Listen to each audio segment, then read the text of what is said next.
नमस्कार, मैं किरण आप सभी का स्वागत करता हूं आपके अपने चैनल फैक्ट्स एंड वी में। दोस्तों, हमारा ये मन की सीरीज़ का दूसरा भाग है। पहले भाग में हमने देखा कि कैसे हर कामयाब इंसान, हर सफल इंसान अपने मन का उपयोग करके, मन की कार्यप्रणाली को जानकर समझकर कैसे जीवन में सफल होता है। दोस्तों, हम भी अगर सफल होना चाहते हो तो मन को जानना बहुत ज़रूरी है, और अगर हम इस मन को जान सके तो ये मन हमारा सबसे बड़ा मित्र, हमारी हर परेशानियों को दूर करने वाला एक ऐसा मित्र बन सकता है। लेकिन अगर हम इस मन को नहीं समझ पाए, इसको समझने से चूक गए, तो यही जो मन है वो हमारा सबसे बड़ा शत्रु बन सकता है, पूरे हमारे जीवन को बर्बाद कर सकता है। तो बहुत महत्वपूर्ण है हमारे मन को जानना। तो चलो जानते हैं मन के बारे में। बेसिकली मन जो है उसे दो भाग में माना गया है, एक तो कॉन्शियस माइंड और दूसरा है सबकॉन्शियस माइंड, यानी चेतन मन और अवचेतन मन। अभी इसमें जो अवचेतन मन है वो चेतन मन से 9 गुना ज़्यादा पावरफुल है। मतलब 90% पावर्स उसके पास हैं, और 10% पावर जो है, 10% जो शक्तियाँ हैं वो आपके कॉन्शियस माइंड के पास है। तो जानते हैं कौन सी कॉन्शियस माइंड के पास पहले शक्तियाँ हैं, कॉन्शियस माइंड क्या है। देखिए, कॉन्शियस माइंड मतलब अभी मैं जो आपसे बात कर रहा हूँ वो कॉन्शियस माइंड से ही कर रहा हूँ। आप जो सुन रहे हो, मैं इस वीडियो को देख रहे हो, वो सारे आपके कॉन्शियस लेवल पे क्रियाएं घट रही हैं।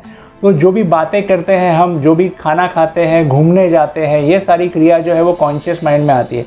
जो हमारे गोल हम सेट करते हैं, गोल के लिए प्लानिंग करते हैं, स्ट्रैटेजीज बनाते हैं, किसी मुद्दे को समझने की बात आती है, विल पावर, IQ, ये सारी चीज़ें कॉन्शियस माइंड के अख्तियार में आती है। ये सारी पावर्स कॉन्शियस माइंड की है। तो फिर इतनी सारी पावर्स अगर कॉन्शियस माइंड की है तो सबकॉन्शियस माइंड के पास बचा ही क्या। ऐसा आप सोचते रहेंगे ना कि 90% पावर्स अगर सबकॉन्शियस माइंड के पास है, जहाँ पे 10% में ही कॉन्शियस माइंड में इतनी सारी चीज़ें हैं, तो सबकॉन्शियस में क्या बचा।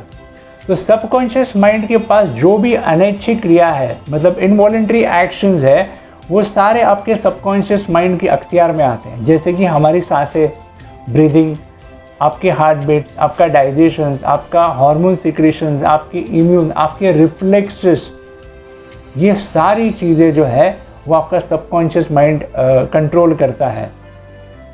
अब देखिए, सबकॉन्शियस माइंड बाय डिफ़ॉल्ट ये सारे काम करता है। अभी इसको समझाने के लिए मैं आपको एक एग्जाम्पल देना चाहता हूँ कि पहले तो मैं आपको समझाता हूँ कि ये 90% पावर्स जो आपको बताई, ये इतनी पावर्स होने के बावजूद भी सबकॉन्शियस माइंड के पास कोई निर्णय लेने का अधिकार नहीं है। मतलब कॉन्शियस माइंड जो भी इंफॉर्मेशन लेता है वो अगर सबकॉन्शियस माइंड के पास अगर पहुँच गई तो उसे सच मानकर, आदेश मानकर वो उस पर अमल करना शुरू कर देता है। देखो, मतलब अगर आप कुछ भी बोले, कुछ भी समझे, कोई भी आप बिलीव बना लेते हो, तो वो अगर सबकॉन्शियस माइंड के पास गया तो वो उसे रियलिटी मानकर एक्सेप्ट करके उस पर अमल करना शुरू कर देता है। क्या मतलब हुआ इसका मतलब ये कि अगर आप सोचते हैं कि मैं बहुत लकी हूँ, तो ये आपका बिलीफ बन जाएगा। ये आपने अगर मान लिया कि आप लकी हैं, अगर आप ये गहराई से मानने लगे कि आप लकी हैं, तो सबकॉन्शियस माइंड का ये बिलीफ बन जाएगा। फिर सारी चीज़ें आपके साथ अच्छी होने लगेंगी। और अगर आप मानते हैं कि आप अनलकी हैं, तो हमेशा आप ये महसूस करेंगे कि सब अनलकी चीज़ें आपके साथ हो रही है। और एक आपको एग्जांपल देता हूँ। जो भी प्रोग्रामिंग हमारा बनता है ना सबकॉन्शियस का, वो कैसे बनता है उसका एक उदाहरण लेते हैं। मान लो कि आप किसी एग्ज़ाम की तैयारी कर रहे हो और आपकी पढ़ाई पूरी तरह से हुई नहीं है, और एग्ज़ाम आपका कल है, आप प्रिपरेशन कर रहे हो और एग्ज़ाम के लिए जा रहे हो, या वाइस वर्सा, आपकी तैयारी हो गई है लेकिन आप डर रहे हो कि पता नहीं पेपर कैसा जाएगा, एग्ज़ाम्स में क्या क्वेश्चन आएंगे, मैं बराबर ठीक से लिख पाऊँगा कि नहीं लिख पाऊँगा। और आप पूरी तैयारी के साथ सुबह निकलते हैं एग्ज़ाम के लिए। बाहर जैसे ही निकलते हैं तो आप रास्ते से गुज़र रहे हैं, और रास्ते से गुज़रते वक्त आपके सामने से एक बिल्ली आपका रास्ता काटती है। तो अगर बिल्ली रास्ता काटती है तो पहले दिमाग में हमारे क्या आता है कि अरे बाप रे, बिल्ली ने रास्ता काटा, अभी सारे काम मेरे ठीक होंगे कि नहीं होंगे। मतलब एग्ज़ाम की जो मैंने तैयारी की है या नहीं की है, दोनों एग्जाम्पल्स आप कंपेयर करके देख लीजिए। अभी बिल्ली ने रास्ता काटा है तो पता नहीं मेरे एग्ज़ाम्स कैसे जाएंगे। और यही बात आपके दिमाग में चलती है।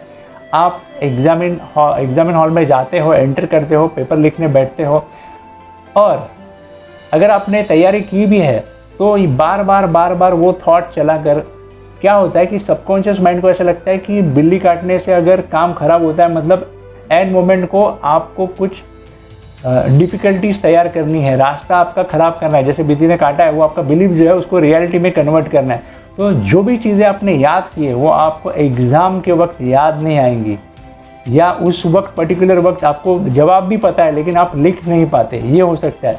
या फिर अगर आपने पढ़ाई नहीं की है तो ये हो सकता है कि जो क्वेश्चंस के आंसर आप रट के गए हो या याद करके गए हो या फिर जिसकी तैयारी करके गए हो वो क्वेश्चंस आपको एग्ज़ाम में आएंगे नहीं। कोई ऐसे क्वेश्चन आएंगे जिसकी आपने तैयारी नहीं की है और फिर आप कहेंगे कि बिल्ली ने रास्ता काटा, इसके लिए ये जो एग्ज़ाम्स है वो मुझे डिफ़िकल्ट गए। ऐसा नहीं है, ये आपने खुद के बिलीफ खुद तैयार किए हैं और इस बिलीफ को सपोर्ट करने के लिए सबकॉन्शियस माइंड सारी चीज़ें आपके साथ तैयार करता है।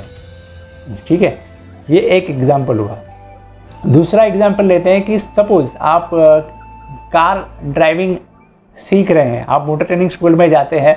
मोटर ट्रेनिंग स्कूल में जाने के बाद एडमिशन लेने के बाद आपके बाजू में ट्रेनर बैठता है, आपको बताता है चलो सेल्फ मारो। आप गाड़ी में सेल्फ लगाते हैं, स्टीयरिंग को बराबर पकड़ते हैं, देखते हैं कि सारी मुझे ड्राइविंग ठीक से आनी चाहिए। फिर इंस्ट्रक्शन के हिसाब से सेल्फ लगाकर आप क्लच दबाकर गियर डालते हैं, धीरे धीरे क्लच दबा के एक्सीलेटर देकर गाड़ी को मूव करने की कोशिश करते हैं। गाड़ी स्टार्ट होती है, आपका कोऑर्डिनेशन क्लच छोड़ना एक्सीलेटर देना थोड़ा गड़बड़ होता है, गाड़ी झटके खा के बंद हो जाती है। आप बोलते हैं अरे बाप रे कितना डिफ़िकल्ट है। फिर ट्रेनर कहता है कि चलो वापस ट्राई करते हैं। फिर आप सेम प्रोसेस करते हो, सेल्फ लगाते हो, क्लच दबा के गियर वगैरह डालते हो और धीरे धीरे क्लच छोड़ के एक्सीलेटर देते हो, फिर गाड़ी धक्के खा के बंद हो जाती है। तीसरा चौथा अटेम्प्ट करने के बाद आपको ऐसा थोड़ा लगता है कि हाँ अभी मुझे समझ में आ गया। आप स्टार्ट करते हो, गियर डालते हो, क्लच धीरे धीरे छोड़कर एक्सीलेटर देकर गाड़ी आपकी स्टार्ट होती है, थोड़ी सी आगे जाती है और बीच में कोई आ जाता है और आप तुरंत उसे देखकर पैनिक हो जाते हैं, ब्रेक दबाते हैं और गाड़ी उधर ही झटके खा के बंद होती है। फिर आप कहते हैं अरे क्या इसको अभी बीच में आना था, अभी थोड़ी मेरी गाड़ी पिकअप लेकर स्टार्ट हो रही थी, ना जाने कहाँ से आया। ऐसी आपकी प्रैक्टिस चलती है, कुछ दिन गुजरते हैं और कुछ दिनों के बाद आप इतने एक्सपर्ट हो जाते हैं ड्राइविंग में कि फिर आप आपकी गर्लफ्रेंड को या वाइफ को या किसी फ्रेंड को साथ में लेकर बैठते हैं, उनसे बातें करते वक्त मस्त गाड़ी चलाते हैं और फिर उसी दौरान आपका मोबाइल बजता है। फिर मोबाइल को देखकर हाँ मैं आ रहा हूँ पार्टी, यार मज़ा करेंगे ना, ये सारी बातें करके आप गाड़ी चलाते हुए आगे जाते हैं। मतलब क्या, इतनी प्रैक्टिस करने के बाद आप इतने एक्सपर्ट हो जाते हो कि अभी आपका ड्राइविंग पे ध्यान नहीं है, वो क्रिया बाय डिफ़ॉल्ट हो रही है। तो क्या हुआ इस प्रोसेस में कि बार बार प्रैक्टिस करने से आप अपने सबकॉन्शियस माइंड को ट्रेन कर रहे थे कि ये मुझे सीखना है। और एक बार वो प्रोग्रामिंग अगर आपके सबकॉन्शियस में उतर गया तो फिर आपका वो डिफ़ॉल्ट सेटिंग हो जाता है, आपको कुछ स्पेशल एफर्ट्स नहीं डालने पड़ते। Same applies with swimming. Swimming भी आपको पहले नहीं आता, आप एफर्ट कर करके सीखते हो और जब सबकॉन्शियस में प्रोग्रामिंग हो जाता है उन सारे मोमेंट्स का और फिर आपको तैरना आता है। लैंग्वेज में भी वही है, आप बचपन से अल्फ़ाबेट वगैरह सीखते हैं और धीरे धीरे सारी चीज़ें अपने अंदर आ जाती है। दोस्तों कहने का मतलब ये है कि हम जो भी चीज़ें बार बार प्रैक्टिस करते हैं वो हमारे सबकॉन्शियस में उतर जाती है। वहाँ पर वो कोई झगड़ा कॉन्शियस माइंड के साथ नहीं करता, कोई लॉजिक नहीं लगाता। जो कॉन्शियस माइंड बताता है या करता है वो बाय डिफ़ॉल्ट प्रोग्रामिंग बन जाता है। तो आप सोचिए कि अगर हम गलत सोच रखेंगे, अगर आप कहेंगे कि मैं लकी हूँ, तो आपको सारे एक्सपीरियंसेस सबकॉन्शियस माइंड वैसे ही देगा। अगर आप कहोगे कि आप अनलकी हो तो सारे अनलकी वाले एक्सपीरियंस आपके पास आने वाले हैं। आपके बिलीफ ऐसे ही धीरे धीरे बनते जाते हैं। जैसे बिल्ली के बारे में मैंने कहा, वैसे ही आपके लाइफ में हेल्थ के बारे में भी आपके बिलीफ बनते हैं। आपको अगर पैसे की प्रॉब्लम है तो पैसे को लेकर भी आपके ऐसे ही बिलीफ बनते हैं। अगर आपको लगता है कि पैसा कमाना डिफ़िकल्ट है, बहुत स्ट्रगल करना पड़ता है, ये अगर आपका बिलीफ बन गया है तो सबकॉन्शियस माइंड वो सारे बिलीफ जो है वो ट्रू करेगा। मतलब ऐसी सिचुएशंस अपने लाइफ में क्रिएट होंगी कि वहाँ पर आपको बहुत स्ट्रगल करना पड़ेगा, बहुत एफर्ट्स डालने पड़ेंगे। ये खुद मैंने एक्सपीरियंस किया और मेरा एक्सपीरियंस की बातें आपको शेयर कर रहा हूँ कि आपके बिलीफ जो है, आपकी अंदर की दुनिया है, वही आपकी बाहर की दुनिया बनते जाती है। तो दोस्तों कहने का मतलब यह है कि अपने बिलीफ्स हम खुद बनाते हैं, क्या चीज़ें सोचते हैं, क्या फील करते हैं, क्या बार बार चीज़ें करते हैं, वो आपकी डिफ़ॉल्ट प्रोग्रामिंग बन जाती है। और एक बार वो प्रोग्रामिंग बन गई तो उसे डिलीट करना या रीप्रोग्रामिंग करना थोड़ा डिफ़िकल्ट हो जाता है। ऐसा नहीं कि नहीं हो सकता, लेकिन डिफ़िकल्ट हो जाता है। और ये मैक्सिमम प्रोग्रामिंग जो है हमारी, आपको पता है कब होती है? जब हमारा जन्म होता है, जन्म से लेके 6-7 साल तक आपकी ये प्रोग्रामिंग होती है। मतलब वहाँ पर लॉजिक, कॉन्शियस माइंड वगैरह ऐसा कुछ नहीं होता है। एक ही चीज़ होती है, पूरी ब्लैंक स्लेट। तो जो भी इंफॉर्मेशंस बच्चे के पास जाती है वो सीधा डायरेक्टली उसके सबकॉन्शियस में जाती है। इसीलिए बचपन में जो भी चीज़ें 6-7 साल तक सिखाते हैं हम या उनके सामने करते हैं, हमें लगता है कि वो उसे कुछ समझ में नहीं आ रहा है, लेकिन सबकॉन्शियस माइंड सारी इन्फॉर्मेशन अपने अंदर लेते रहता है और वही फिर प्रोग्रामिंग बनती है और आगे जाके उस बच्चे का व्यक्तिमत्व जो है उस प्रोग्रामिंग के हिसाब से ही बनता है। तो आज की वीडियो में दोस्तों इतना ही। आने वाले वीडियो में हम देखेंगे कि कैसे ये प्रोग्राम्स बनते हैं, क्या कर सकते हैं हम अगर प्रोग्राम बन गए उसे वापस रीप्रोग्राम कैसे कर सकते हैं, क्या क्या चीज़ें वो डिटेल में जानने वाले हैं। तो अगले वीडियो में भी बने रहिए हमारे साथ। को बहुत अच्छा वीडियो, बहुत अच्छा बनने वाला है। बहुत सारी इन्फॉर्मेशन मैं इकट्ठा जुटा रहा हूँ आपको और अच्छी तरीके से एक्सप्लेन करने के लिए। तो आज की वीडियो में दोस्तों इतना ही। Thank you very much. जल्दी मिलते हैं नेक्स्ट वीडियो में।